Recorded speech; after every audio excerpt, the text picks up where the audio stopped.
World Development System. Chapter 251. At the demon capital.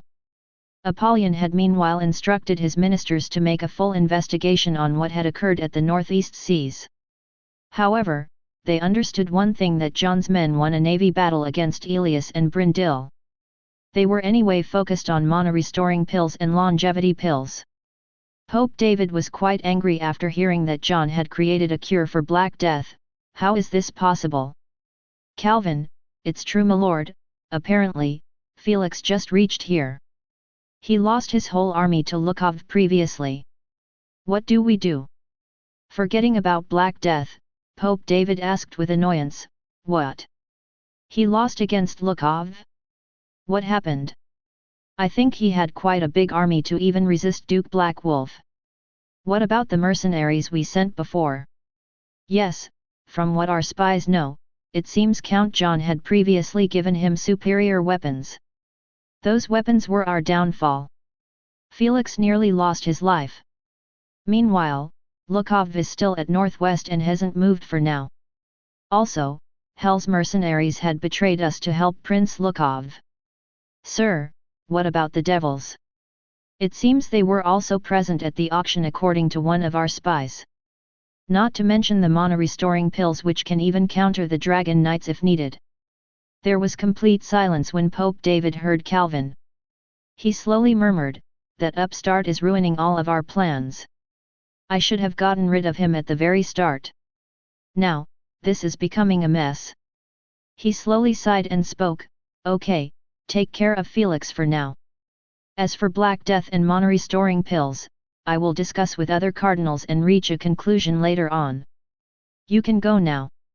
Meanwhile, keep a watch on those new cities of that upstart. He has already ruined a lot of our plans. You don't need to worry about devils, they are quite far away from us, so there is no need to worry. After the auction, both the devils from the Lemuria Republic came to meet John immediately. Taylor immediately informed about them to John.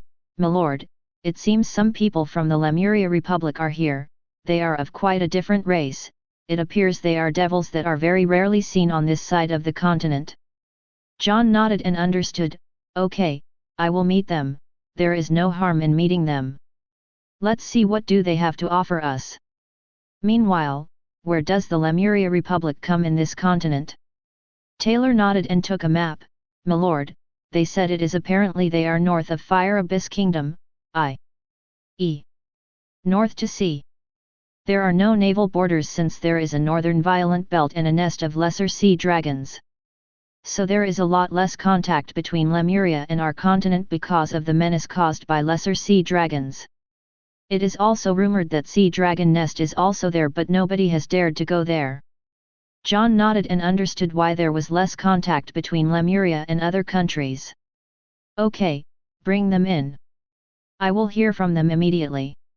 Yes, my lord. After some while, devils came in and greeted John. Greeting to the founding of Sky Kingdom, Lord John. We are the Lemuria Republic. John nodded and signaled them to sit down. Yes, I heard about you from Taylor. Tell me more about Lemuria, i.e. the races, politics, and culture. Both the devils looked at each other.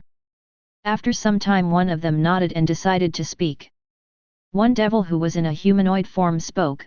She was wearing a red gown and a black hat with a net. She also wore gloves. She had red hair and fair skin. She was quite alluring. With a smile she spoke. My name is Myane. This friend of mine over here is Cain. As you know, Lemuria is a republic.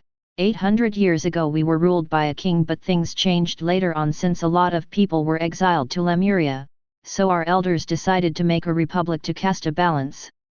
As for the races, there are quite a few races inhabiting Lemuria, i.e. the devils, humans, dwarfs, dark elves, gnomes, demons, beastmen. However, devils constitute a big chunk, about 56%. Your kingdom too casts a good amount of similarity with us. However, we are quite surprised by the technological advancements of your kingdom. We believe that your mana-restoring pills can change the landscape of sea travels. Previously it was quite limited to travel the seas and everyone was at the mercy of the weather or their magical tools. After viewing your auction, we felt that we needed to introduce ourselves so that we can cooperate. Right, I never thought it would change sea travel as well. Miss Myane, as far as sea travels are concerned, we have a better solution for that. With a confused face, she looked towards John. "Milord, if you think Duke Fjord's ship would work, then we have already tried that in the past." John shook his head and signaled Taylor to come in with a miniature of their galleon.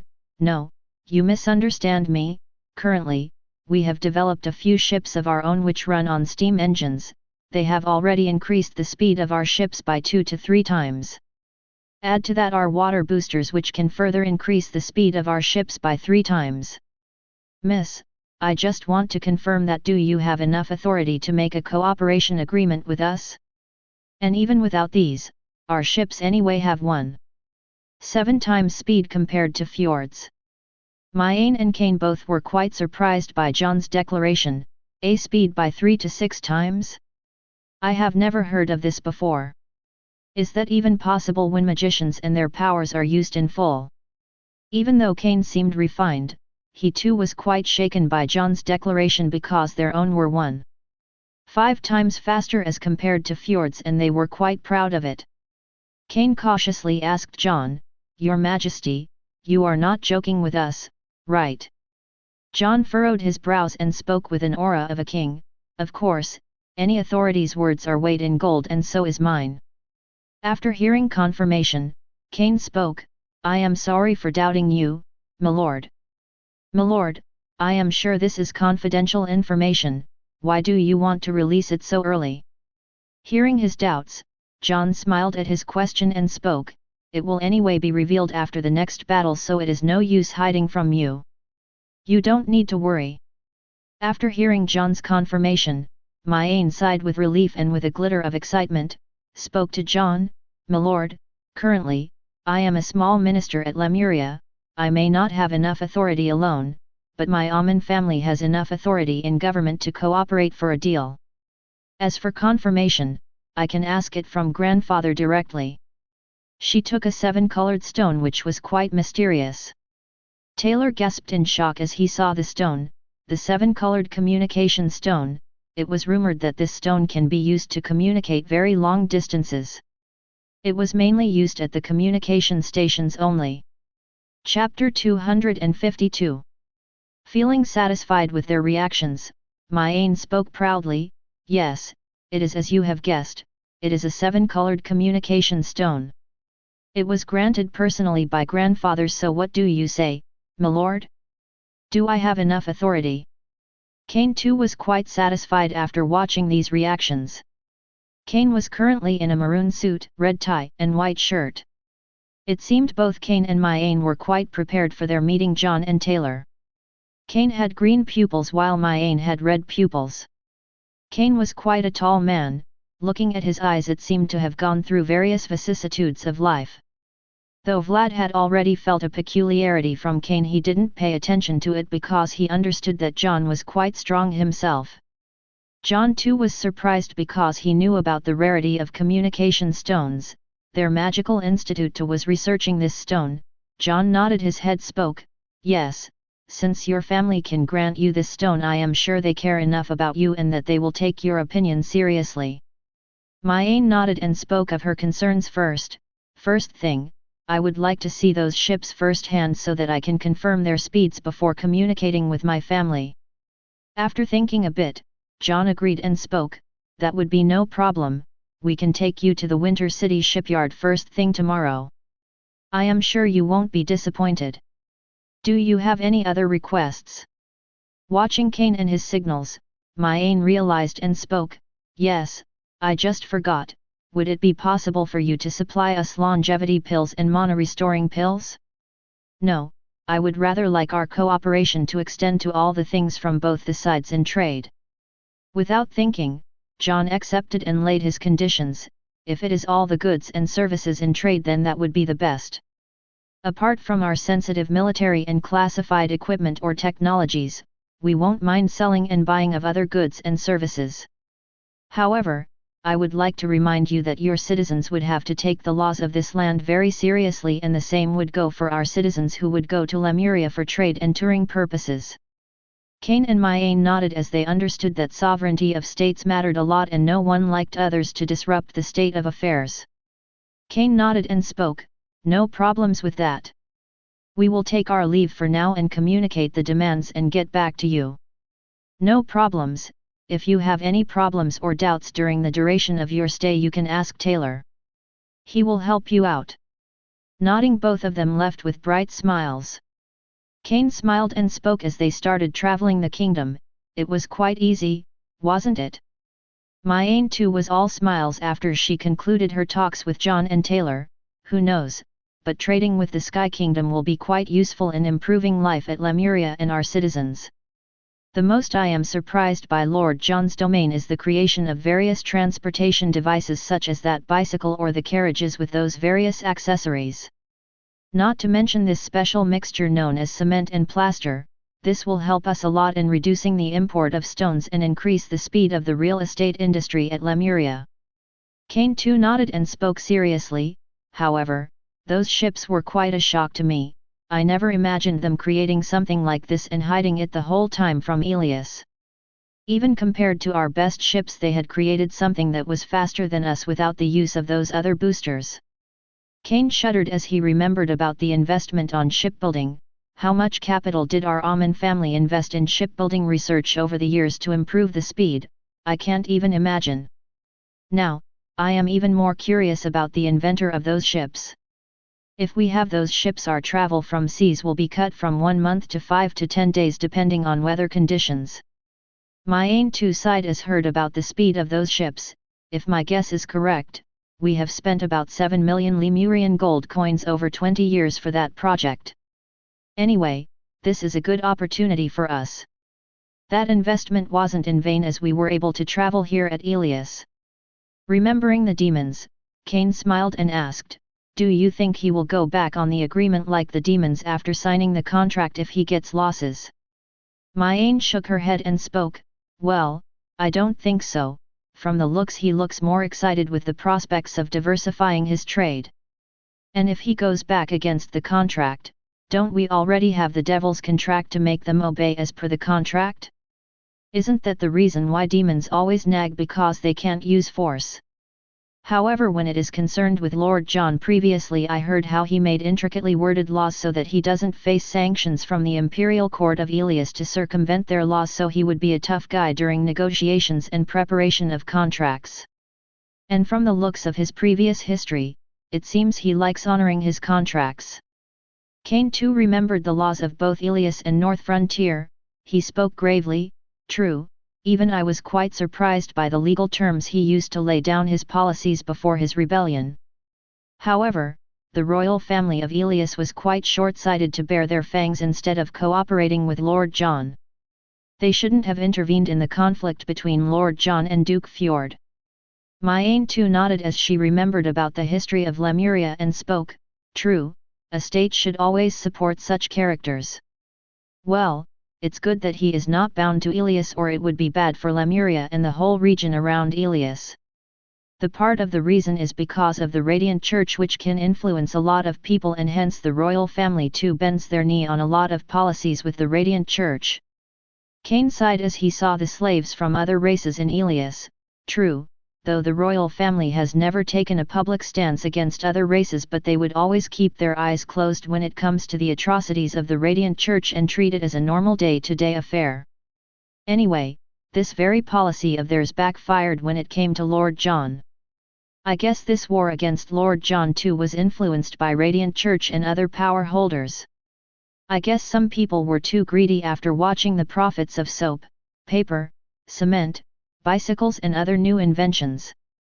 I guess the creation of ballistas was a red line as well as a warning signal to the royal family and the change in the power structure in Elias that they could be threatened." Cain had a deep disdain for Radiant Church as he remembered about their history. Mayan smiled as she read the course of events which took place previously. She spoke with deep smile, "If I am not mistaken, Lord John deliberately introduced the ballistas to see the hypocrisy of the royal family and the whole of Elias. Those ballistas were more like bait. It seems only Duke Rose didn't abandon him in front of money and other interests. And I don't think that this war was wholly the fault of Radiant Church alone. From the Black and White News there was a column by Mr. Prague who thinks that this war influenced by Prince Hector and Radiant Church equally. You should know that Mr. Glean and Mr. Prague speak on unofficial capacity, since it would be a diplomatic problem if Count John or his ministers speak in official capacity. Meanwhile, what do you think of Lord John? Kane spoke with a deep smile and spoke, in my opinion, he is someone who has a lot of blood on his hands. He felt quite familiar with all the generals I have met previously at Lemuria. If I am not wrong, he is very likely the same General Anak who was leading their south and western front. However, he also seemed similar to the assassins. He is most likely a master in assassinations. I heard he trained under Vlad of the Dark, so it is quite possible. After hearing Kane, Myain nodded and spoke after looking at the clock tower. Anyway, let's hurry, I need to discuss in detail with grandfather. Myain slowly murmured as she faced some problems when adjusting to magic here. The air here is very deficient of magic, no wonder their magic is quite backward. Kane nodded and hurried, yes, my lord. Chapter 253. Meanwhile, at the administrative headquarters, John asked Taylor after the duo left, what do you think about them, Taylor? Taylor spoke as he remembered his conversation with the duo, an opportunity and unknown as well, since we don't know anything about Lemuria. To be more specific, they are full of mysteries. However, I don't think there would any problems whether it is in regards to trade, politics or military. However, I only worry about the rivals of the Amun family, as they would try to create problems for them and us, since our first contact is through them. John smiled and nodded as he understood that there will always be some problems. If it is only that, then there shouldn't be any problem. Trade is always good for the benefit of people. Currently, you will have to deal with the diplomats of other countries, i.e. Brindil, Fire Abyss Kingdom, and Elias. What we need is access to their markets and our recognition as a state. Our recognition is the most important thing currently. Taylor nodded as he too understood the importance of recognition. He too was quite determined to fulfill this dream. Taylor remembered a certain thing and then asked about the thing that was bothering him previously. My lord, Minister Allison and Mist wanted some longevity pills. John thought and spoke immediately, that won't be a problem. Take these with you. Minister Allison and Mr. Mist are anyway important men, it's good that you reminded me about this.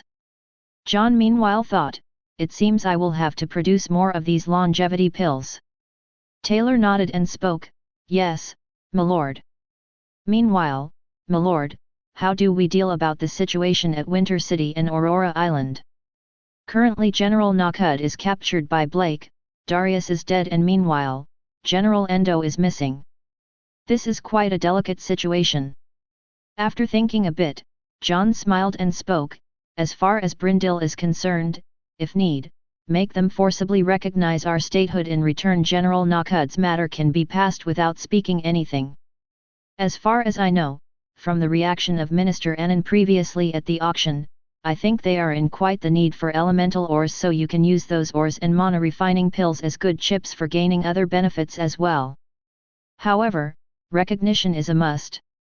John smiled and thought, this battle was good for us.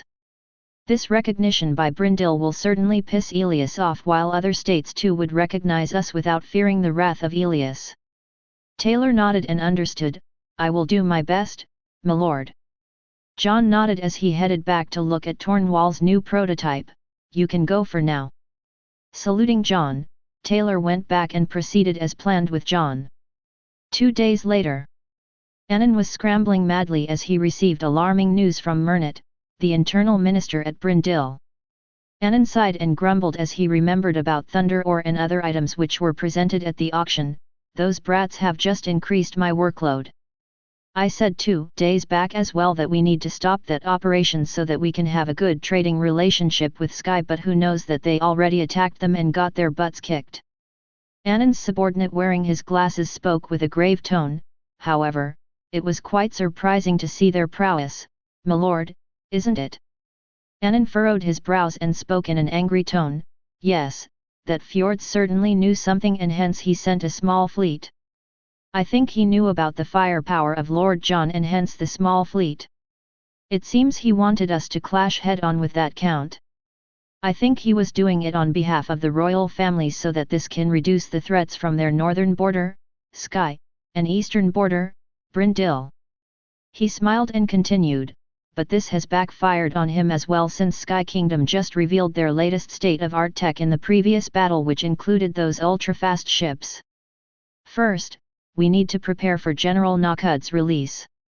The subordinate reminded, my lord, Wine King 2 is coming this time around to settle the problems. Annan murmured as he stroked his beard, it seems the ministers are quite serious this time around.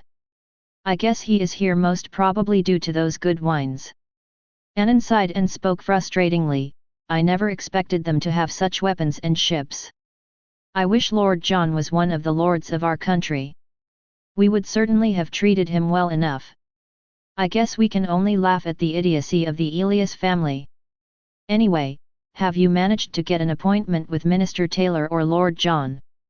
Annan sighed as he remembered all the different things he experienced at the North Frontier City. He sighed and thought, I really marvel at the genius of Lord John. I wonder how he managed to gather such a group of people and create so many wonderful things. Those fools at Elias will be crying in 100 years when the Skye Kingdom develops. I always thought we at Brindle are quite best at everything, but Lord John has certainly changed my world view. The subordinate nodded his head and spoke, yes, I managed to get an appointment with Minister Taylor, this time he will be the one who will handle all the affairs. Annan smiled and nodded his head, good, I have heard that Lord John is quite a tough negotiator.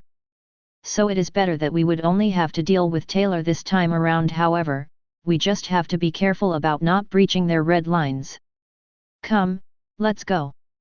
Annan's subordinate nodded as he prepared to make a memo for the red lines that they shouldn't breach this time during the negotiations.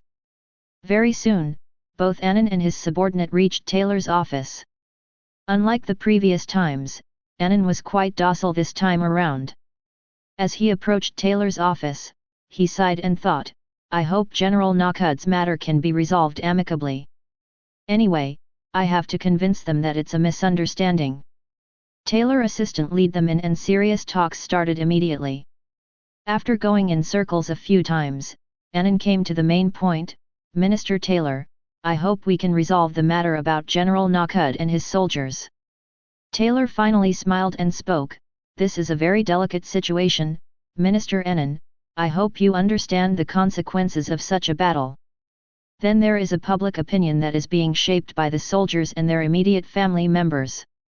With a serious tone Taylor continued, from what I heard from Navy Admiral Blake, he said that the invaders were already warned that both Winter City and Aurora Island was under Skye Kingdom. But the reply they got was an immediate rebuke and labeling our soldiers as pirates. How do we quell their anger? Chapter 254. Minister Annan thought, it seems we will have to recognize them, tch, we could have gotten more concessions and benefits if we hadn't lost this war or hadn't started this operation in the first place. I will surely grind Mernit about this later on. Thinking deeply, Minister Annan sighed and docilely spoke, Minister Taylor, you are right, we do understand the consequences but everything has a solution. You see, previously our men were under the impression that a foreign power has started invading our continent and hence this small operation to see their capabilities. We were informed only one day before the operation that Winter City and Aurora Island belonged to Lord John during the previously held auction. I had also sent immediately a voice message through our best sound stones to our internal minister, Mernit, as well for this matter, for which they had ordered to stop this operation, keeping in mind our cooperation with Lord John, but General Nockud was out of range, so we could only send the order letter to retreat by boat to him. Annan smiled and brought a newspaper as he explained about the public opinion. Previously I have seen that a lot of public opinion in your domain is shaped by a paper publishing media called Black and White Publishers. So I hope we can use it to change the waves in your domain. For this mistake, we are willing to compensate all the soldiers who died or got injured. We are also willing to recognize Sky Kingdom as long as we are allowed to have a good trading relationship with your kingdom, i.e. we are in particular interested in alcohol, mana-restoring pills and elemental ores. Previously Wine King himself had tasted this wine which was offered Minister Philip, and whole of our capital is in awe. Anon sighed after looking at Taylor's expression and thought, looking at his expression, it doesn't look like I have crossed any red lines. Taylor smiled as he understood that their goal of recognition was as good as done, since they had General Nakud and a monopoly on mana-restoring pills and certain elemental ores. Very well, we will accept your proposal, but we would like access to your markets and vice versa. General Nakud's matter will be swept under the rug as long as Brindil recognizes the Sky Kingdom officially. Anon hesitated a bit and spoke, however, there is a need for a lot of negotiations when it comes to a trade deal, because I alone can't decide, and there would be a need for ministers to give their okay. However, if we can buy some of your ships, then maybe it can influence the other ministers. Previously I heard from Mernit that there are a lot of premium alcohol produced in your domain. If we can get access to them, then it will only sweeten the deal. However, the agricultural industry can't be touched without consultations, since a lot of people are engaged in it. Trying his luck, he also mentioned the strategic items such as the ships for trade. Taylor thought a bit and smiled, okay, that won't be a problem. However, we would like to enter the transport and metal making market in Brindil. Of course, we would also open our markets. Additionally, we also want to enter your strategic resources such as magical weapons. Taylor thought, what we currently need is stability, power, and influence will naturally come with it. Thinking about the competitive edge of Brindil when it came to mechanics and metal making, Anon smiled and spoke, that won't be a problem. Anon carefully thought and nodded, granting them access to our magical weapons shouldn't be a big deal, since we can get access to their ultra-fast ships. Yes, I shouldn't hesitate, they will be quite handy against Elias at least. Taylor nodded and spoke, good. I hope we have a healthy cooperation. Anon smiled and thought as saw that Taylor already agreed, these trade deals are nothing, the most important matter anyway is General Nakud's release and then those ships. It seems this deal had gone better than what I expected. It seems I will be rewarded very well later on as long as I complete this mission. Anon was shocked as he never thought that Taylor would agree with selling ships. Are you sure? Looking back at John's confirmation that water boosters can't be replicated so easily, nor was it easy to duplicate the ship design, Taylor nodded and spoke, yes, that won't be a problem. Anon smiled, and as he thought about the ships which were quite fast, it seems we can finally bully Elias. I guess me reacting earlier was good. It seems there were some benefits in this disaster. Anon nodded and strongly and thought, looking back, it was good that the battle happened previously, or we would most certainly be facing a very big adversary if they hid their strength and we were conceited enough to attack them. Additionally, we can get access to their weapons to suppress Elias. Luke meanwhile was worried for quite a few days because, as he had thought, demons and dwarves had started moving after they got the news about mana-restoring pills.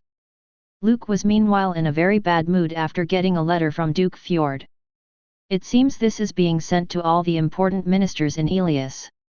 Luke's subordinate, Ellison, looked at the letter and spoke gravely, it seems there is a big fight going on at the Imperial Court because of the new revelations concerning Count John and his weapons. Luke grumbled, isn't that obvious? Who would want to miss an opportunity and not attack the ones who made the decisions previously? Currently, it is Prince Hector who will be facing the heat from all the sides, since he was the one who escalated and influenced this war against Count John. Even Fjord has sent an official letter asking Prince Hector's declaration on his involvement as recorded by their spies. Additionally, they have confirmed after investigating from Queen's side that they had sent a lot of assassins when Evan was assassinated. Chapter 255. Fjord and Jonas were quite shocked after looking at the casualties from Elias and Brindil. One of the ministers spoke, it seems, Darius is dead. And that too at the hands of Henry's son. How do we proceed? Currently, we are walking on eggshells. One of the ministers spoke, it's good that this scum died, he was anyway staining our honor day by day. Even after so many accessories and support from our soldiers, moreover, he died to a team of children while he was escaping. He anyway has enough cases of corruption against him. Another minister slowly murmured. The only pity is that we lost a valuable knight and made a frightening enemy. One of the ministers whispered, "Hey, did you read those letters which explained the conspiracy of Prince Hector?" The other guy looked around and spoke in a very low tone, "Yes, but it is not appropriate to speak about it right now. You should know why did we start that war in the first place. It is all about interests. However, from my sources, this topic would certainly be raised by big ministers since we have already sent an official letter and an inquiry." "Really? Tone down your voice." "Yes, currently, after looking at the battle results, many of the ministers don't think that it would be good to have a hostile relationship with that upstart. From now on, that upstart will be ruling the sea waters and most of the trade happens through the sea, so you understand why they have such a position? Also, from our sources, it seems Brindle is moving towards Skye, so it will be very bad for us from now on." When everyone was quiet, Jonas moved up and spoke. Jonas then spoke, "Currently, I would like to propose an inquiry over Lord Evan's death. As most of you know, Prince Hector conspired to kill Lord Evan so that Lord John and the Laguna domain fight against each other. This was also the reason why this war started in the first place. I am sure all of you know how Prince Hector manipulated Baron Mendez's son, Antonio, to do his bidding. I am sure all of you know of his fate. He has most likely been executed by Lord John or his father. It would be good if we are wary of the royal family and their intentions. We should keep them at arm's length and keep the pressure on them." One of the ministers who had good relations at Imperial City asked, "How are you sure that Prince Hector conspired against us?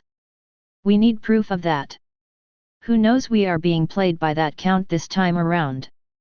Jonas looked at the minister and then calmly spoke, "Following the reports from our spies, we first investigated this matter and spied on Prince Hector's mother and her family. From our investigation, we confirmed that Lord Evan's assassination was indeed carried out by Prince Hector's men. This can also be proven by the fact that a lot of assassins from Queen's family had left for North Frontier Town when Lord Evan died. Meanwhile, Lord John only had one of his assassins missing, i.e. Jake, when Lord Evan died." Jonas continued. "Following Lord Evan's death, it was Prince Hector who gained the most since he already had a feud with Count John and wanted to teach him a lesson without using his men. In this conspiracy, we were only pawns, or you can say we were the knife that was used against Count John this time around. When Lord Evan died, everyone around knew that they deliberately became the knife for Prince Hector after watching the riches of trade between North Frontier City and Duke Rose's domain. However, no one uttered a single word since they understood that the previous war too was based on interests and this retreat too was based on interests." Defense Minister too agreed and spoke, "Yes, don't we already know what happened to the Lore family previously? We have to be vigilant. This time again we were used by the royal family in the hopes that we submit our ship manufacturing to them. I would like to suggest, we send our diplomats to Count John so that we can raise a ceasefire and reach an agreement to maintain peace in the seas." After a lot of day of thinking, Fjord finally came to his senses and agreed to his ministers regarding the current situation. Fjord spoke with a grave tone, "Yes, we were clearly manipulated by Prince Hector this time around and we can't let this go easily. Currently, they are already under pressure from traitors and Baron Mendez, who has accused Prince Hector, who has instigated this war." Grim too nodded and spoke, "Yes, we need to strike when the iron's hot. We have already lost our advantage in waters because of those ships from Skye. We don't have that leverage anymore, so we need to keep the royal family at our arm's length. This time, to defuse the situation, I suggest that we send appropriate gifts during Lord John's throning ceremony. We can use the magical diamonds which we have stored for a long time." Jonas agreed with them as he nodded his head, "We have already suffered enough losses, we shouldn't suffer more losses by keeping a hostile relationship with them. We should at least hide our hostile intentions until we are strong enough."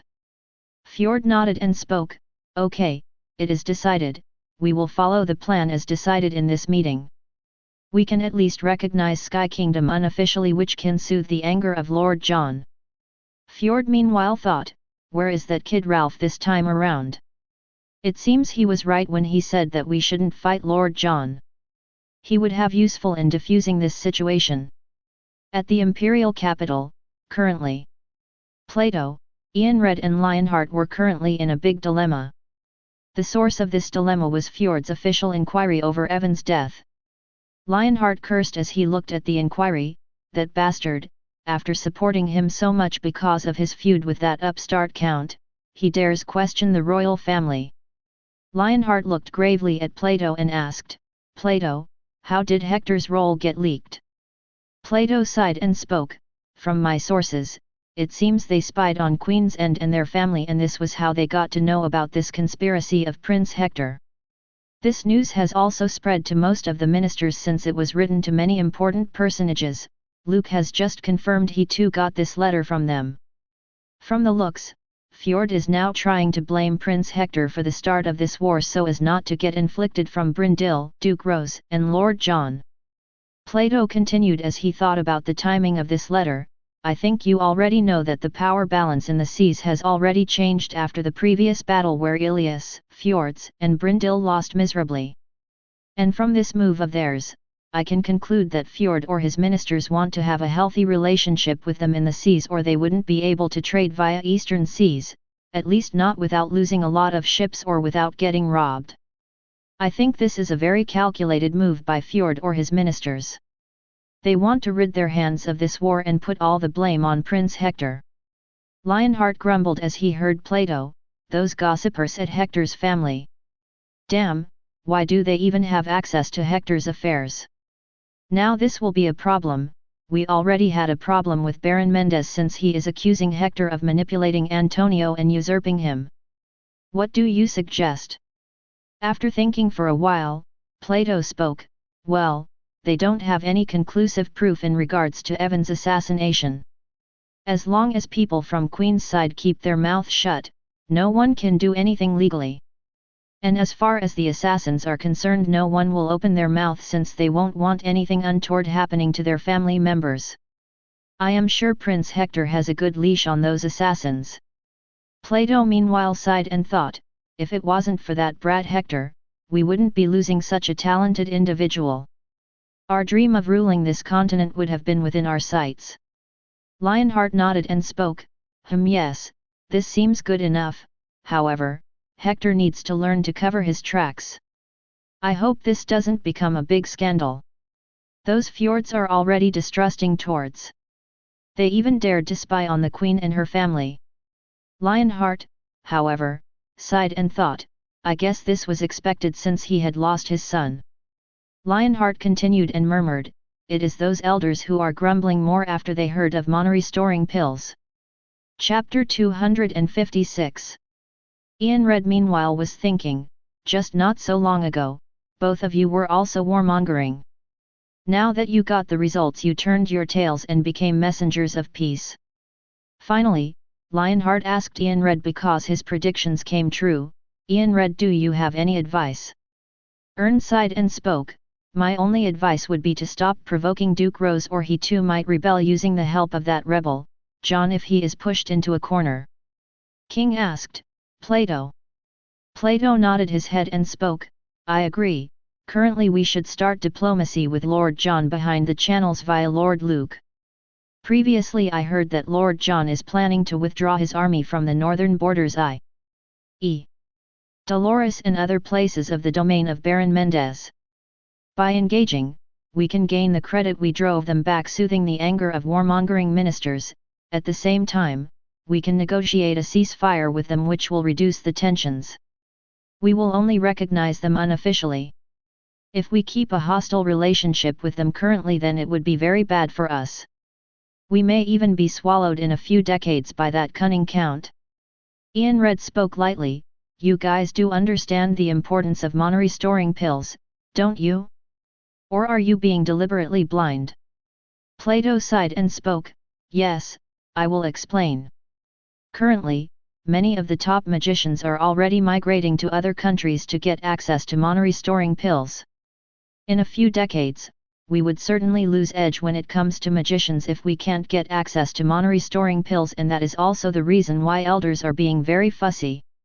A lot of our magicians are going to Rose Institute through other countries, which is the main reason why elders are very anxious. Master Ian Red's requirement of resources too would be reduced if we can get those mana-restoring pills. Lionheart calmly nodded and didn't speak anything. He sighed and spoke. It seems that Upstart deliberately baited everyone to invade him, making himself a fat pie without any guard. Yes, from my thinking, he manipulated all of us from the start so that he can have a legitimate reason to rebel and explain to his masses. Prince Hector's anger was his weakness, and that rebel used it to the full extent. He is very cunning in the sense that he had hidden those weapons and only showed it when we officially invaded him. He certainly one-upped us this time around. Lionheart sighed and spoke. Anyway, inform Luke that he can start the negotiations with Lord John and prepare for the release of Endo and his men. You guys can go for now. Plato and Ian Red nodded as they headed to their official chambers. Currently, at Bliss City, Duke Norman was sighing as he read the battle results. What do you think? Norman's minister spoke. Well, we still gain something out of this. We still have the leverage of the tamed northern lands. Norman sighed and spoke. Yes, it was good that we heeded Alistair's advice on invading the untamed lands. Since we have anyway roped in with Prince Hector, we can't back out now. Anyway, try helping him as much as you can, since there are 2 scandals on his tail right now. Yes, my lord. Prince Hector meanwhile was grumbling as he looked at the 2 letters of official inquiries.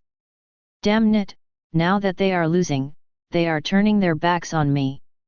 Meanwhile, when they were in a superior position, they simply ignored it. I will pay all of them back later for this backstabbing.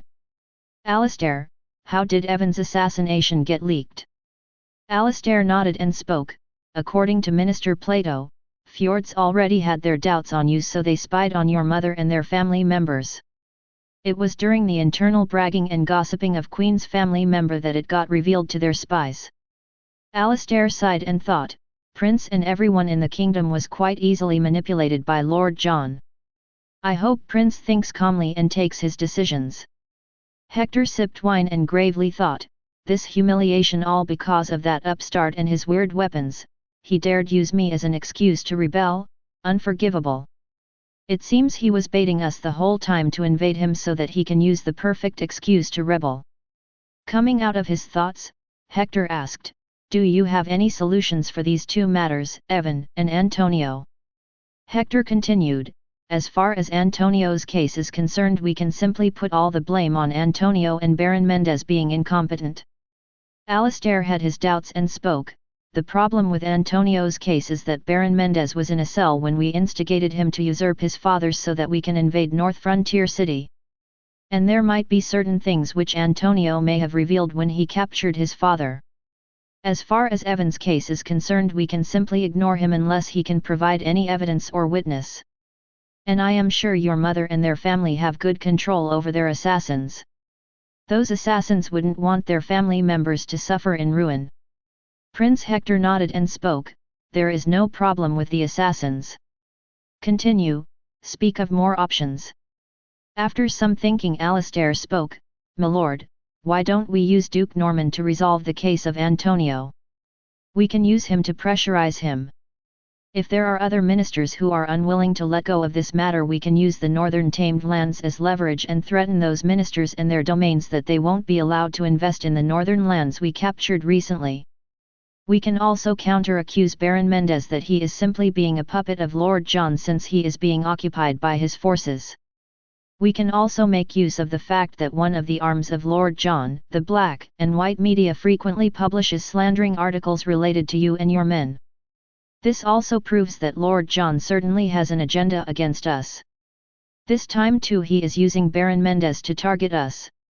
And since Baron Mendez is under the mercy of Lord John, he is following his orders. It is quite easy to influence the ministers. Nodding with satisfaction, Hector asked, what about Felix and his ministers?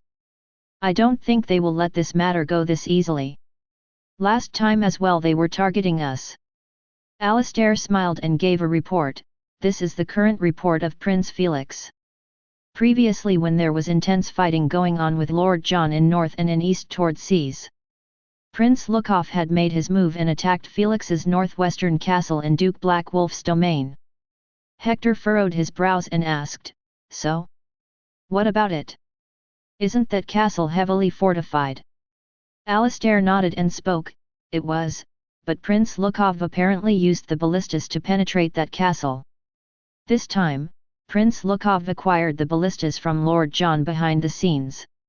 I guess he provided his network of spies to Lord John in exchange for ballistas.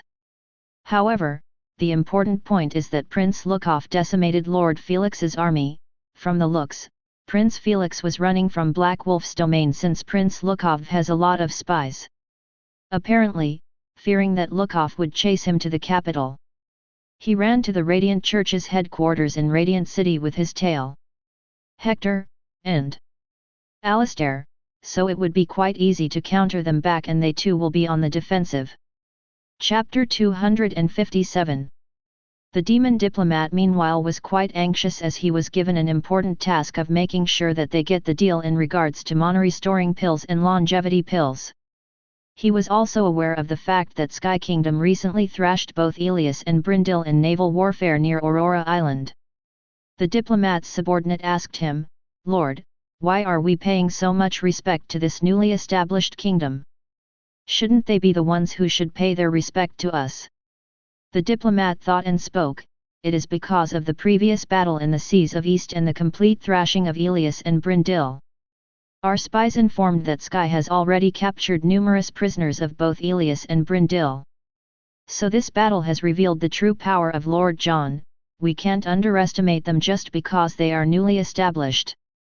Because of this big event that cunning Guy Annan was so quick to react after the auction. I am sure he certainly made a good deal with them, or else he wouldn't be in a happy mood these days." Apparently, this attack was taking place when the auction was going on. Though Elias isn't that strong in naval warfare, but the same can't be said about Brindil. Brindil can't be underestimated as they have always been secretive when it comes to weapons and have always created surprises, but this time they were the ones who got surprised. Do you think those proud dwarves would lower their heads without any reason? And after the rise of Ludwin, they have been even more aggressive when it comes to the border and foreign policy.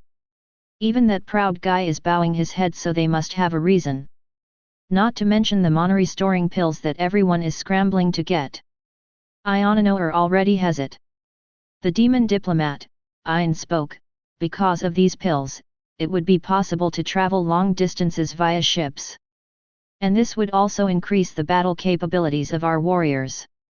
These pills will change this world, so it is important to have good relations with Sky. Not to mention Lord John is quite open, unlike Elias or the Radiant Church, so it is better to have good relations with Sky currently."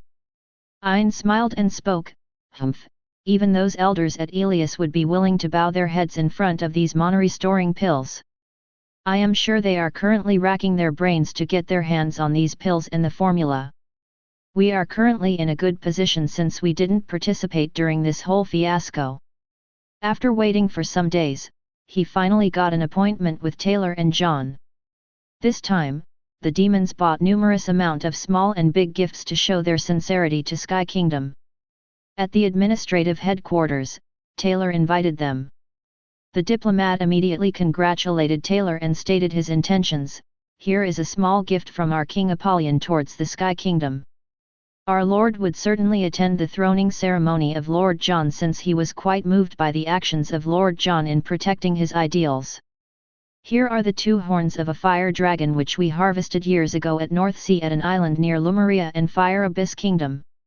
We have also bought quite a number of precious magical accessories that can be useful." Taylor nodded as he fixed his attention towards the horn. "Now this is interesting. Just looking at this horn I can tell that it is of great quality and contains immense energy. Can you tell me more about Lumeria and where you found these horns?" Seeing a late reaction, Taylor asked, "Any problem?" John meanwhile thought, "It seems they don't even like talking about Lumeria. The diplomat flinched a bit and spoke, "Yes, no problem, Lemuria is actually on the other side of the continent, it is mainly resided by devils as majority and quite a handful of other races. However, those guys cheat a lot, so you shouldn't trust them easily when you deal with them. As for this horn, we got this from an island, it is between Lemuria and Fire Abyss Kingdom that is divided by the nest of dragons near the same island where we first found this horn. Currently, we have very low contact with them since there are a lot of shipwrecks whenever ships are ready to sail north. Maybe the mana-restoring pills can come to be useful in long travels this time around. So our contact may increase as well. But yes, there is a difference in Lemuria's political system, it is a republic and not a monarchy. So they are ruled by the masses. Sort of like mob rule. But there is quite a corrupt lot in there, so we have a kind of good and bad both type of relationship.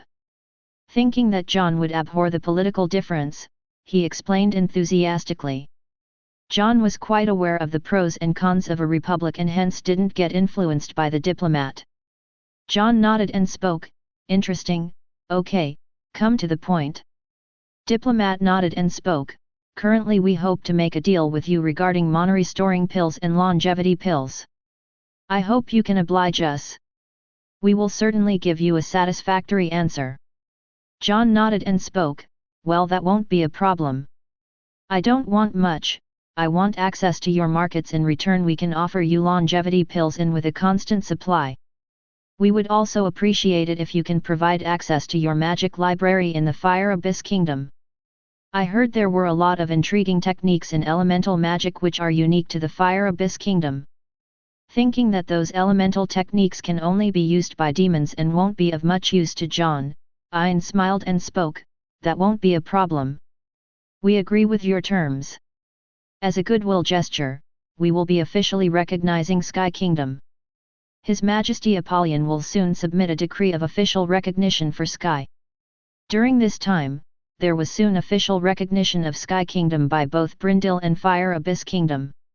Quite a lot of people were excited in Sky after hearing about support from both of these countries. Meanwhile, there was a scramble going on at the Imperial City in Elias where ministers were fighting each other every day. The ministers on Prince Hector's side had the tensest moments as Prince Hector was frequently blamed both in the court and outside the court in private gossips by both the ministers who were neutral and those who joined other various camps. 2 days after celebration, Blake, Eric, Sean, Bran, and others were apparently at Aurora headquarters. Bran took a letter which he had received just from the mainland, he sighed and spoke, "It seems our work is going to increase." Judd with an angry look spoke, "What is it this time? Another invasion by the dwarves or those stupid guys at Elias?" Bran shook his head and spoke as he gave him the letter, "Now, we will be opening our ports and it seems we need to return General Nakud and all of those prisoners. From the looks, Mr. Enon, the Dwarven ambassador, has reached a final deal and has successfully negotiated with His Majesty John. There is one more point, this time, the Wine King himself also arrived to personally meet John." Blake furrowed his brows and spoke, "It seems this time we will be gaining some benefits since we caught a lot of prisoners. Okay, remove Nakud and his important men from the cells. Bring them to royal ghost houses in house arrest." Meanwhile, Endo just ended up at the shores of Aurora. At this time, Joe too was at the beaches of Aurora with Elisa. He was quite happy as in a few days he will be joining the higher practical training of ghosts. As they were touring the beaches they spotted Endo. After spotting him, Joe carefully looked at him but didn't find anything peculiar. Joe commented after looking at Endo, "I guess his boat shipwrecked, we better help him out." Elisa remembered Endo's sketch when she visited Aurora Island Administrative Headquarters recently. After identifying Endo, she claimed immediately, "Joe, isn't this guy Endo who was missing for days? If I am not wrong, the Navy is currently looking for him as he is on a run after the battle." Joe looked at Endo with some doubt, "Really? This guy doesn't seem strong." Elisa then took a book and spoke, "Well, from the information, I know that Endo is the uncle of Prince Hector, so you understand his value." Joe nodded and spoke, Okay, Okay, I believe you, we better tie him before he wakes up. Chapter 258. While they were traveling back to the city, Joe thought and hummed, I wonder how much credit would I get for capturing this commander. Maybe I will be exempted from attending the institute. Pouring water on his thoughts, Elise laughed and spoke, well, they would still not let you leave the institute even if you achieved a national achievement. You should submit to your fate. There was quite a commotion after Joe and Elisa brought back Endo to the city headquarters. Watching the carriage, one of Joe's mates asked, looking at your big carriage. It seems you got a big catch while you went to the sea. Only when he came near did he realize that something was different. Joe shook his head and spoke, no, while I was out at sea, we caught hold of an enemy general who was on a run. This time it isn't easy to go out fishing since the battle has just finished, so we were only enjoying at the beach. Joe's mate shook his head and spoke, damn, isn't this guy Endo, the enemy general? Heavens have no eyes, a lazy slacker like you got hold of this guy. After arriving at the headquarters, it was Blake who immediately welcomed. It looked like he was already informed that Joe got hold of Endo when he was out at sea. Looking at all the people and their gazes, Joe understood and spoke, it seems the cat is already out of the bag. That guy Endo is in the carriage, you can take him.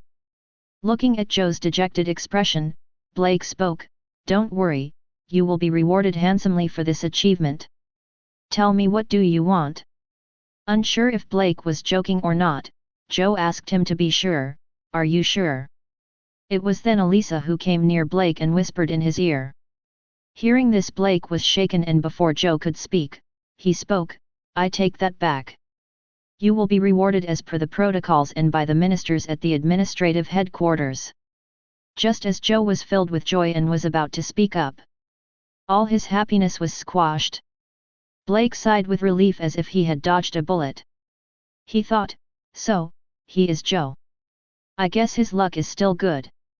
Currently at Imperial Court, a lot of ministers were arguing with each other after the introduction of mana-restoring pills and the battle results at the northeastern seas. After watching the big hubbub on mana-restoring pills, one of the ministers from Felix's camp smiled and spoke in front of the law ministers, I would like to appeal to law minister because of the personal enmity of Prince Hector. Today we are facing this day where we forced one of the new lords to rebel. Because of his sudden rise in status and wealth, he created a lot of enmities. I would like to propose a suggestion, if I may? One of the political ministers nodded his head and asked him to continue. Nodding, he continued, why don't we remove Prince Hector from his position of the crown prince? The way he creates problems almost every single day, I fear for the future of the kingdom, and we covering up his back every single time. Already Lord John has created mana-restoring pills which will have a very big impact in the future. If we had treated him fairly, we wouldn't be facing this problem, nor would we have scramble like other countries to get in the good books of Lord John. Conversely, we would be having a thriving industry both in defense and other areas. Or at least we can seize his assets in the south which are related to magic metals. This will teach him a good lesson and make him fear the consequences of messing up with lords. One of Norman's ministers spoke, how dare you? Don't you know if we indulged with that count, his influence would only get bigger and it would eventually create a problem? And from the way he hid his magical cannons and how he offered his ballistas, it reeks of conspiracy and his high ambitions. Felix's minister smiled and asked, what sort of conspiracy? The minister spoke, conspiracy of baiting the royal to attack him so that he can rebel. From the start, he had ambitions of creating his own kingdom. I don't think any one of you in the room is naive to think that he suddenly was able to produce such a large amount of those cannons and their ammunition, which were far more superior than the ballistas. They were clearly planning and conducting tests in secret, all for their plan to rebel. Who knows how long would they have hidden these weapons if not for his feud with Fjord? Felix's minister smiled and spoke, and who started his feud with Fjord Laguna in the first place? Prince Hector. To get back to Lord John for his previous feud, Prince Hector conspired to kill Lord Evan and then set Duke Fjord and Lord John against each other. His plan was quite marvelous, to be honest, as he didn't even need to lift a finger and cause a war between lords. The minister roared after hearing the accusation, "Slanderous! Just because some random person says that Prince Hector conspired to kill Prince Evan doesn't mean it is true. You also have to remember that Lord John and Lord Evan previously had a feud and hence the conflict started between them. You should know about the ghosts and his master Vlad, who has a vast number of assassins under him. Unless there is any evidence, Prince Hector can't take the blame for Lord Evan's death." Felix's minister smiled and spoke, "Everyone knows, whether you like it or not. Fjords have already investigated and hence they sent a letter of inquiry. You think they are fools to have sent an inquiry without any evidence or confirmation from their end. We may as well move to the topic of Lord Antonio and Lord Mendez. I am sure all of you know that Baron Mendez is accusing Prince Hector of the conspiracy which was done by Antonio a few months ago. What do you have to say about that?" Currently, Count Casey was in the imperial city and was already prepared. He smiled as he heard that the subject was shifting to Lord Antonio and Lord Mendez. A lot of ministers agreed and were gossiping about Lord Mendez's accusation. Prince Hector's minister smiled and answered, "All of you are forgetting one important detail. From our sources, we got to know that Baron Mendez was rescued by Count John's men when they invaded Dolores. Currently, Baron Mendez's domain is still under the supervision of that rebel and guise of Black Death. So all of these factors are natural to influence Baron Mendez by that cunning count. I am sure Baron Mendez feels burdened since he was rescued by Count John and hence he is doing his bidding. I implore all of you men to think wisely. Currently, we at the Northern Domain have acquired a lot of lands. Our catch includes exotic monster meat, elemental metals, silver mines, gold mines, and other important mines." A lot of people understood why the minister spoke of this. He was warning as well as giving out a way for those who supported him. Chapter 258. While they were traveling back to the city, Joe thought and hummed, "I wonder how much credit would I get for capturing this commander? Maybe I will be exempted from attending the institute." Pouring water on his thoughts, Elise laughed and spoke, "Well, they would still not let you leave the institute even if you achieved a national achievement. You should submit to your fate." There was quite a commotion after Joe and Elisa brought back Endo to the city headquarters. Watching the carriage, one of Joe's mates asked, "Looking at your big carriage. It seems you got a big catch while you went to the sea." Only when he came near did he realize that something was different. Joe shook his head and spoke, "No, while I was out at sea, we caught hold of an enemy general who was on a run. This time it isn't easy to go out fishing since the battle has just finished, so we were only enjoying at the beach." Joe's mate shook his head and spoke, "Damn, isn't this guy Endo, the enemy general? Heavens have no eyes, a lazy slacker like you got hold of this guy." After arriving at the headquarters, it was Blake who immediately welcomed. It looked like he was already informed that Joe got hold of Endo when he was out at sea. Looking at all the people and their gazes, Joe understood and spoke, "It seems the cat is already out of the bag. That guy Endo is in the carriage, you can take him." Looking at Joe's dejected expression, Blake spoke, "Don't worry, you will be rewarded handsomely for this achievement. Tell me, what do you want?" Unsure if Blake was joking or not, Joe asked him to be sure, "Are you sure?" It was then Elisa who came near Blake and whispered in his ear. Hearing this, Blake was shaken, and before Joe could speak, he spoke, "I take that back. You will be rewarded as per the protocols and by the ministers at the administrative headquarters." Just as Joe was filled with joy and was about to speak up, all his happiness was squashed. Blake sighed with relief as if he had dodged a bullet. He thought, "So, he is Joe. I guess his luck is still good."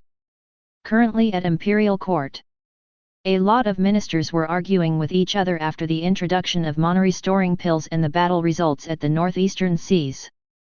After watching the big hubbub on mana-restoring pills, one of the ministers from Felix's camp smiled and spoke in front of the law ministers, "I would like to appeal to law minister because of the personal enmity of Prince Hector. Today we are facing this day where we forced one of the new lords to rebel. Because of his sudden rise in status and wealth, he created a lot of enmities. I would like to propose a suggestion if I may? One of the political ministers nodded his head and asked him to continue. Nodding, he continued, "Why don't we remove Prince Hector from his position of the crown prince? The way he creates problems almost every single day. I fear for the future of the kingdom, and we covering up his back every single time. Already Lord John has created mono-restoring pills which will have a very big impact in the future. If we had treated him fairly, we wouldn't be facing this problem, nor would we have scramble like other countries to get in the good books of Lord John. Conversely, we would be having a thriving industry both in defense and other areas.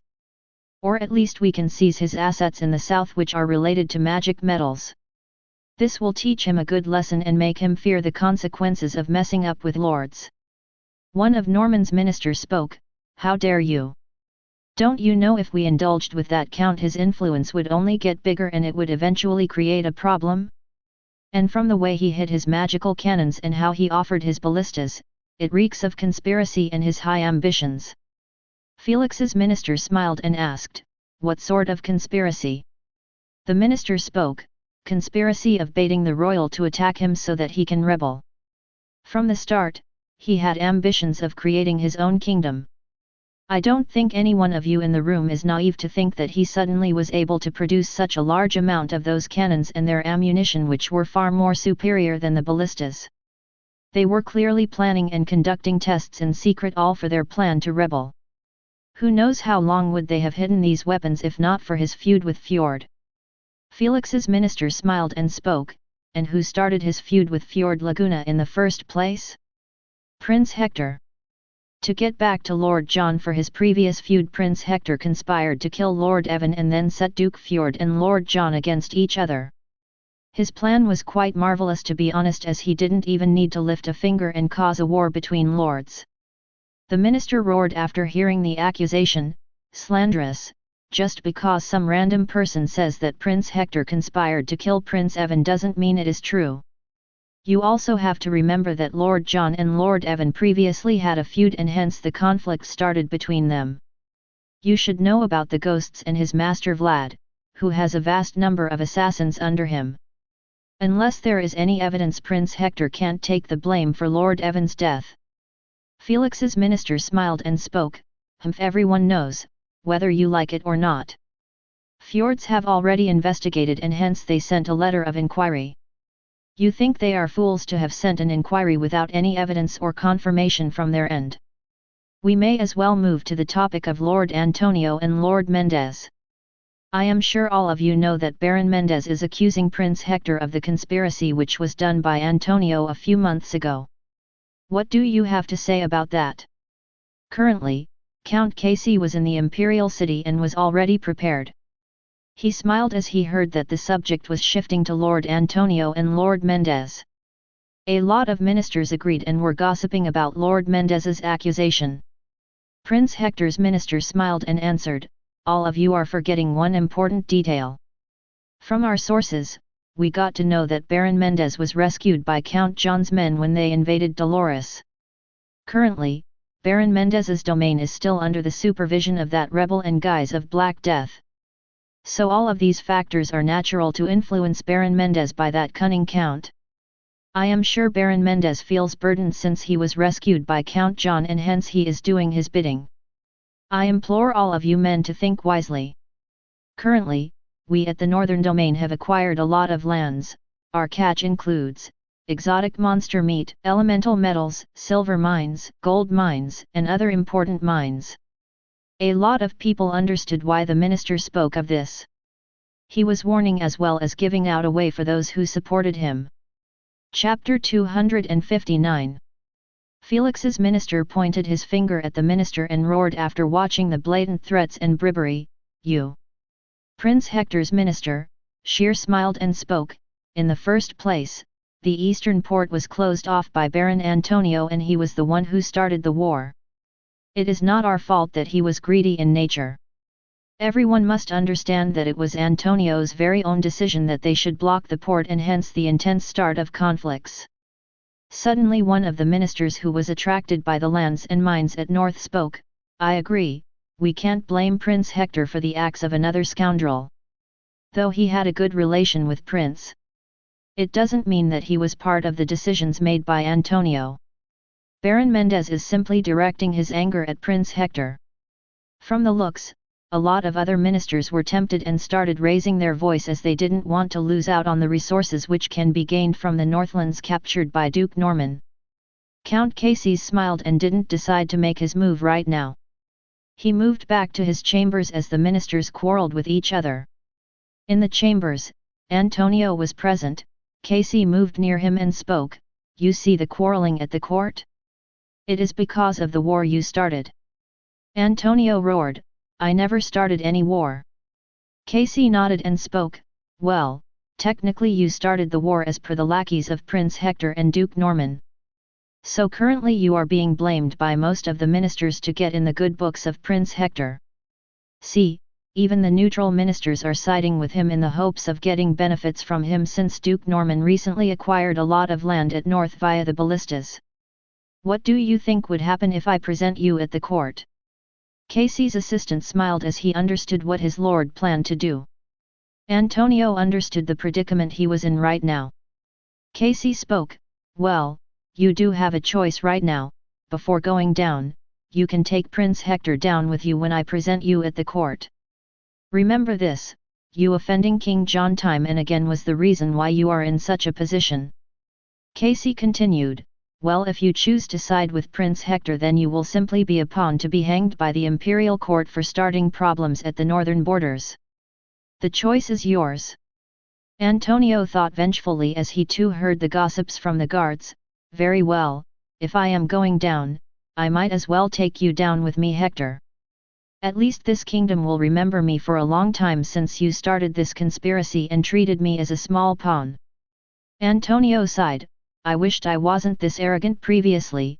From the looks, Casey and other nobles have already decided to rope in themselves with Lord John.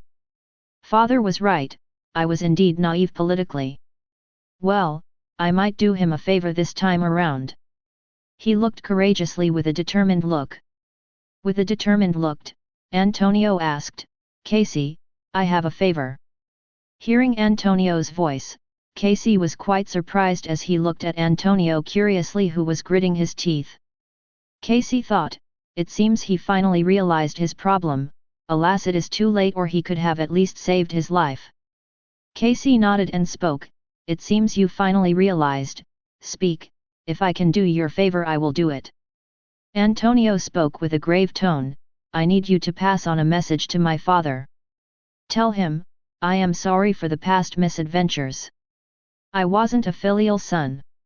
If I could change the past, I would certainly have followed him and not get manipulated by Prince Hector or Duke Norman. After I speak against Prince Hector, I would most likely get assassinated in the imperial cells during these hearings. However, this is still better than nothing. I hope father would never trust Prince Hector or Duke Norman after these past transgressions where they backstabbed me." Casey was quite astonished after watching the resolve of Antonio and thought, it seems this guy still has the courage to right the wrongs and is better than those guys who ran from the battlefield. Casey nodded and spoke, "You can write a letter to your father, I will pass on the message to him." After writing the letter, Casey took the letter from him and secured it so that he can deliver it to Baron Mendez and Lord John.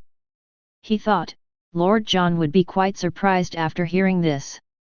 Well, I guess Antonio at least wants to leave with a mark and create problems for Prince Hector and Duke Norman. The next day, Count Casey told Antonio, "I have delivered the letter to your father yesterday. He most likely got the message, so you don't need to worry." Casey continued, "Come, we will be going to the court when the hearing on Hector's scandal begins again." Unlike the previous self, Antonio was quite refreshed after thinking of bringing Prince Hector down with him. Prince Hector and Duke Norman will surely be surprised after watching me alive again. Casey nodded and spoke, "I wonder how the neutral ministers who sided with Prince Hector would react after watching you alive." "Well, I guess most of the people at the imperial court would be quite gloomy after watching you alive." Meanwhile, Baron Mendez looked at the letter which was written by his son, Antonio, and thought, if it was earlier then I would certainly have saved you. I wished you were a bit wise previously. Very well, I will try my best to get him over at Dolores since he committed his crime at Dolores. John meanwhile was amused as he looked at Casey's letter. However, he gave no more than a glance and thought, should I save him? But he would most probably be killed in the assassination by Lionheart and Hector. Well, I can try. Luke is anyway trying to get an appointment with me for the past few days. John called Taylor and gave him an order. Taylor, tell Luke that he can meet me in 2 hours. It seems there is going to be a big show in Imperial Capital in a few hours. Let's see how he reacts after this sudden appointment. Taylor nodded as he took the letter and understood the undercurrents that were going on at Elias. Yes, my lord. He thought, it seems I need to tell Gray that he needs to monitor Imperial City at Elias. From the looks, our spies would need to do a lot of work if they really intend to save this scum. John meanwhile got back to work and started planning for future. It seems the harvest this time has been great due to nature's magic provided by elves. I should start planning for the wide usage of steam engines, and banks need to be established. I wonder about the big changes after the introduction of steam engines. From now on, I better start working on communication. Chapter 260. While a fight was going on at the imperial court, Prince Hector was quite satisfied with the results on how his ministers handled the scandal. While arguing, Minister Shear thought and spoke, "It's good that Antonio is dead, or else this case would have been more tricky." Prince Hector laughed and spoke, "Well, you don't need to worry, he was anyway a small pawn in the big game. He can't create big waves.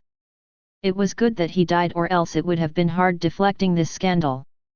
Those guys from Laguna family are already on my tail for quite a few days." Prince thought, all of this is certainly the fault of that upstart. I need to do something about him. Count Casey, watching the show meanwhile, decided to show up and speak. "I would like to speak up on this occasion since this is related to Lord Antonio. I can help you all." Felix's minister was already on edge and hence spoke in a rude manner and ordered immediately, "Speak fast, don't waste our time." Casey nodded with a smile and spoke, "I will come straight to the point. Today my men were able to bring back Lord Antonio, who was missing for a while after the battle. Why don't we ask him directly since this scandal is related to him?" Suddenly shock and joy could be seen in the face of Felix's minister. He spoke, "Good, continue." He thought, now this is interesting.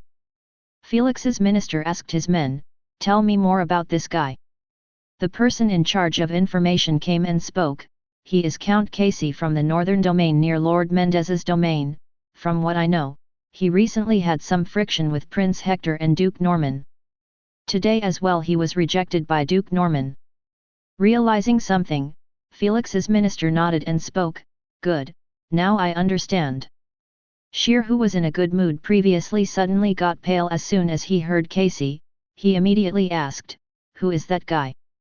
One of the ministers under him asked, "Count Casey, I heard he was on good terms with Baron Mendez previously.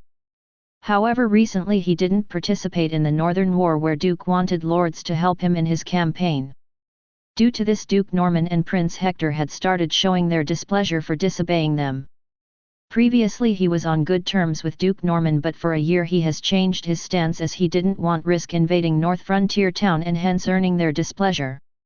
Currently, he is on quite good terms with North Frontier Town as his mulberry fruit trade has earned him a lot of gold coins as they have started extensive production of it after the demand by NF Town increase. This trade has also released him from previous debts from Duke Norman. So I guess it's normal." Shear nodded and thought, "I see. Now this quite a big variable. Has there been any movements in his domain after the war started?" The minister shook his head and spoke, "No, my lord, there was only one movement for the last 3 days. It seems they were trying to capture Antonio. I guess he was trying to appease us, but previously Duke Norman declined to meet him and hence the current actions." Shear saw that Casey was calling his men to bring Antonio. Now this is problematic. How was he able to catch this guy? And I don't think Lord John has incapable men who would let this man go so easily. Most shocked of all among the audience was Prince Hector, whose eyes were raging with anger. Meanwhile, Felix's men couldn't help smile as they looked at the current situation. Hector looked at Alistair and spoke, "How the hell is he present here? Wasn't he dead previously?" Alistair looked calmly at Antonio, Casey, and others. He made a conclusion and spoke, "This looks more like a conspiracy by Lord John from the start when he occupied Dolores. There are hard times ahead for you, my lord. I think we need to be careful in this scandal. I am certain Count John deliberately released this guy to cause us problems." Watching Antonio going up in stage, Hector hysterically roared to his men, "Kill that guy before he speaks anything. This is disastrous." Alistair shook his head and spoke, "It is not possible now.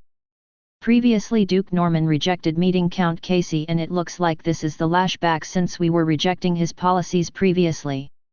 We can still kill Antonio when he is imprisoned. However, we will be blamed mostly if it does happen. Is it okay, my lord?" Hector roared and spoke, "The cat is already out of the bag. I don't care about my reputation. Kill him or it will be my ruin. My brothers will surely attack my position of crown prince for this scandal." Alistair nodded and spoke, "Okay, we can still delay the judgment of this hearing. We will kill him in his cells." There was a lot of displeasure at the court after watching Antonio's arrival. The only group that was happy was Lord Felix's group and his other brothers, who couldn't wait to dethrone his brother from his position of the prince. Antonio came to the podium as Felix's minister smiled and asked, "Tell me about the events which led to war previously." Antonio nodded as he looked at Prince Hector and Duke Norman with a lot of hate and spoke, "Before the start of the war, I was instigated by Prince Hector and Duke Norman to usurp my fathers so that they can block the eastern port and use it as a leverage against Lord John." Smiling, the minister asked, "Why did you usurp your father? Couldn't you convince him?" Antonio shook his head and spoke, "No, my father was against closing the port as he believed that closing the port would certainly lead to war, and he believed that we can't face Lord John in a war. He also believed that Prince Hector and Duke Norman were just using us to fulfill their ambitions, and hence we should take decisions calmly. Under greed of power and wealth, I, later on, did the bidding of Prince Hector and Duke Norman. And another reason my father didn't want to do their bidding was because if the war started, then Dolores and the surrounding areas under them would become a battlefield and it would be disastrous for us." The minister nodded and noted down as he asked, "Do you regret anything?" Antonio nodded as he looked at Hector and spoke, "Yes, I regret not following the advice of my father when he warned me before I usurped him. I also regret joining up with Prince Hector, since I never knew that he would so ruthlessly backstab me to save his own skin. I was truly naive when my father warned me. However, currently, I am here because I wish the whole of Elias and its lords get to know about the deeds of Prince Hector and never trust him. I am sure I might get assassinated in prison, but this will only serve my purpose and show the true nature of Prince Hector."